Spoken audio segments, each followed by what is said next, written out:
The chairman of the full committee, Mr. Jordan, for 5 minutes. Thank you, Mr. Chairman. Mr. Shea, what did you say tuition was again at Brown, annual tuition? It's $93,064 in direct costs. 93, that doesn't count room and board and books and everything, that's just tuition, right? No, that's including room That's and board. everything? Okay, $93,000. How many students you say again was at Brown? Over 7,000, I think you said? 7,000. Yeah, so that's a lot of money coming in. Maybe it could be some grants, it could be some aid, it could be some, loans, whatever, but 93,000 times 7, it's like $700 million coming into Brown every year. And you asked a fundamental question, sort of simple question. You asked the question, where the heck's all the money going, right?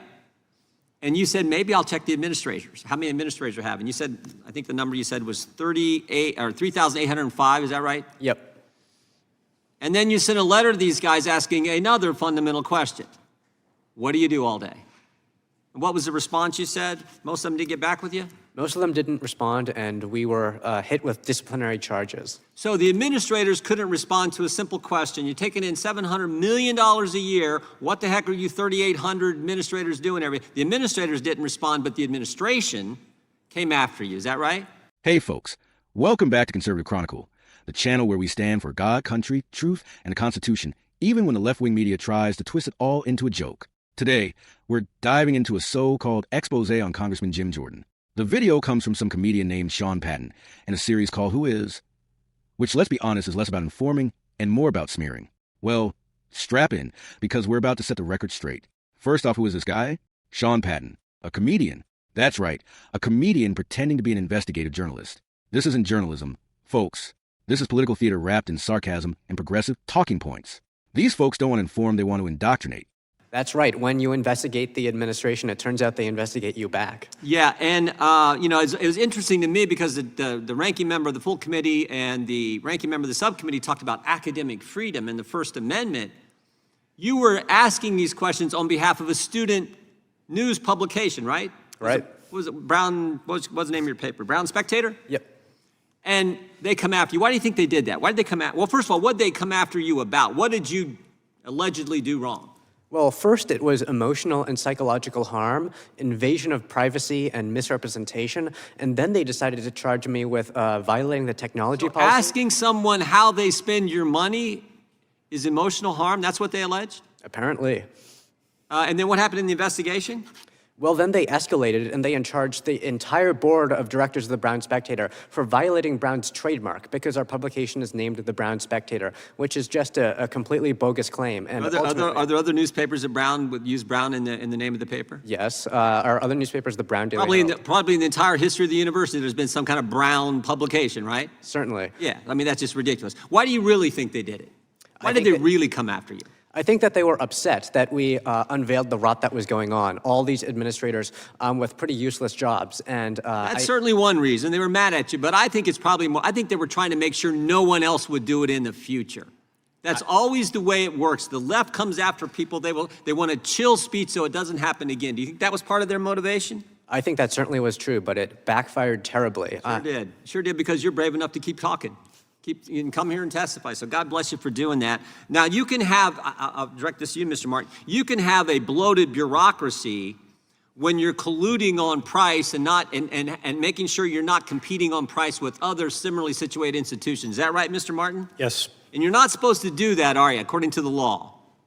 Is that right, Mr. Martin? To collude on price, it's per se unlawful. It's per se unlawful. And you can also have bloated bureaucracy when you collude on price and you limit output, you limit class size. Is that right, Mr. Martin? That's correct. And do you think that's going on at these? There's a third one.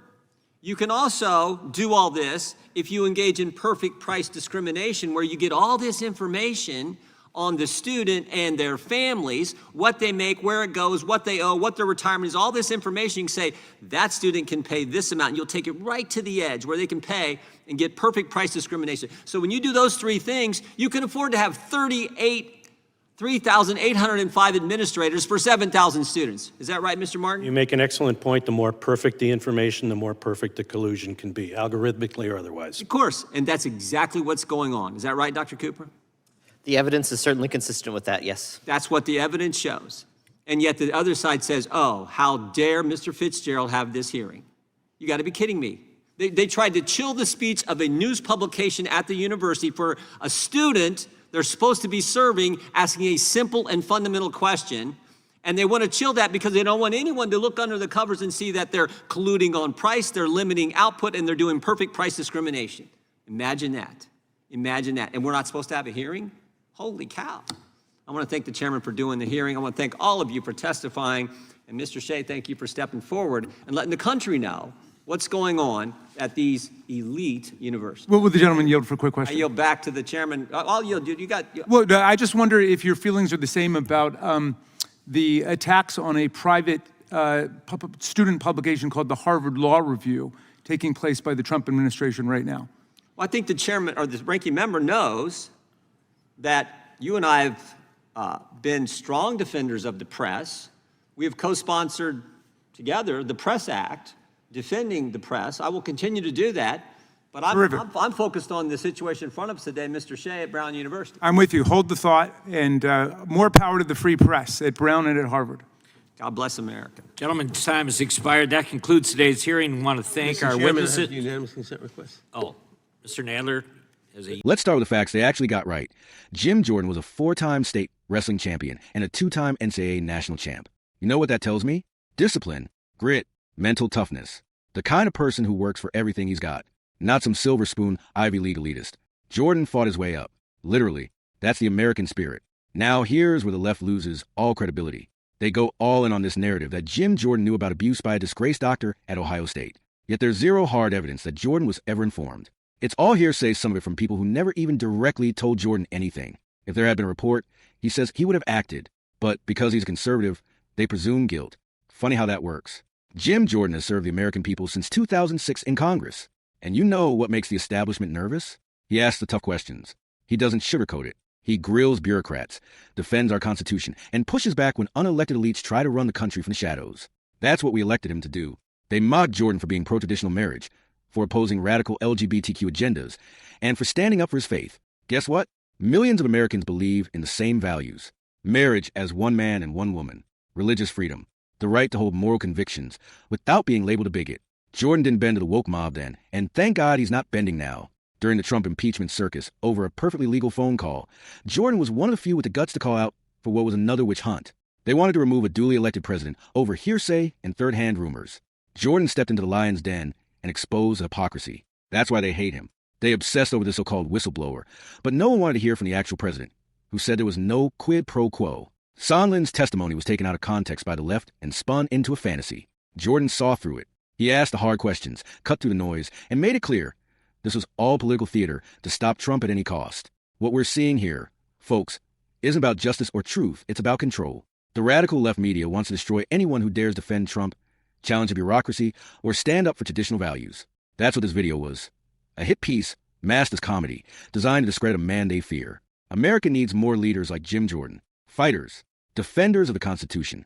People who won't roll over when the woke mob starts tweeting. He's not perfect, nobody is, but he's on the front lines pushing back against the insanity that's poisoning our institutions. From woke military policies to radical gender ideology in our schools, Jim Jordan is one of the few saying, enough. And that's why they want him gone. So, to the leftist media and their comedy cloak smear campaigns, I say this. We're not buying it.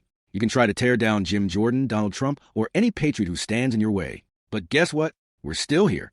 We love this country. We stand for our flag, and we're not backing down. To every freedom-loving American out there, stay alert, stay proud, and keep fighting for truth. And if you support leaders like Jim Jordan, let the world know it.